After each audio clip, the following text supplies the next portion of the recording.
started the last of my original pieces of marble paper. Whether I've chosen something that's a little bit too twee or not, I don't know, but I just thought it was so cute. Hang on, you got the light directly on it. This is a dragonfly kissing a snail. I love snails and I love dragonflies, so this just like hit all the buttons. So this is what I'm trying to do. So I've sketched it out quickly and I'm now just sketching in each of the colour sections. This is, as you can see, a lot of complex patterns and colours in it. So good thing about using the tablet to draw from is that obviously I can zoom it right in, and with a very complex picture like this one, that is a big plus. So now we've got a dark browny red area there.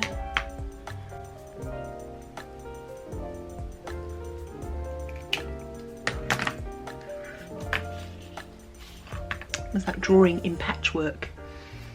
Little areas of different colours don't make any sense until we get the whole thing together. It's time for a swig of my coffee. Oh, very nice. Right. So now we need to whip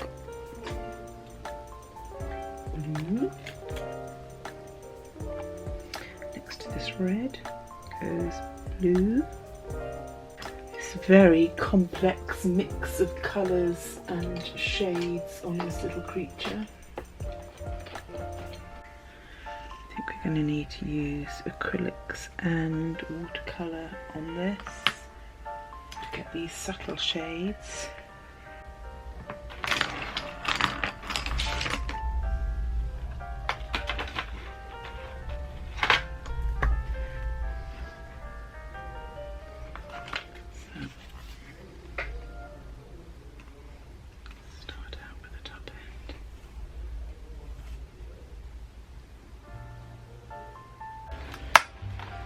Okay, so having marbled up a batch of papers and put it all out there to dry, I can carry on with my dragonfly. So our first job, and it is pouring with rain outside. Let me see if I can, having just got the camera settled, I'm not going to bother to move it to show you, but it is literally, no, I've got to show you. It's amazing, hang on. It is literally pouring off the roof out there. It is terrible.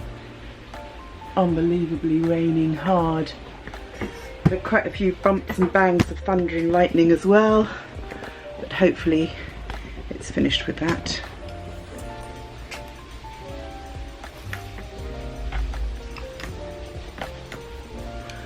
I've got a dark grey. You probably noticed that I do jump around. I jump from one place to another. I do a little bit of this, a little bit of that. I think that's more about my concentration rather than about a method. It's just the way, you know, when I see something and I just want to get that bit done. It's not something I'm proud of, let's put it like that. I am a bit scatty. So if you have your own method of keeping things in order and doing one thing at a time, like finishing all the wings in one go, the trouble is, it's a bit mind-numbing if you just have to draw hundreds and hundreds of little lines all in one go. So I do prefer to sort of like change it up a little bit and do a little bit of this, a little bit of that. But of course, if you're using paints and things, if you're just doing one colour area, it is probably better to finish one bit before you go on to next.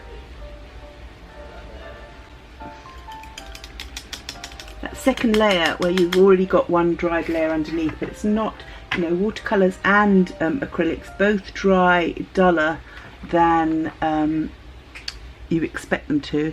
So, you know, it's quite nice to be able to go back and put that second layer on and brighten things up a little bit. Get it nice and bold.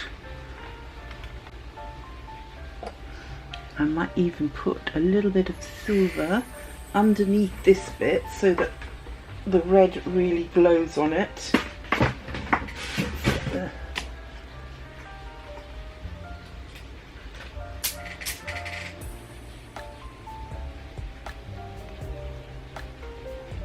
metallic in there. This one. On to filling in the wings a bit now. Now I've actually swapped out to another picture of a dragonfly because the wings on the one I'm drawing get so close to the camera that the tips go out of focus. So I just wanted to, a bit of a faddy person for getting it right, so I like to try and get it as right as I can. So I'm just putting in the shapes.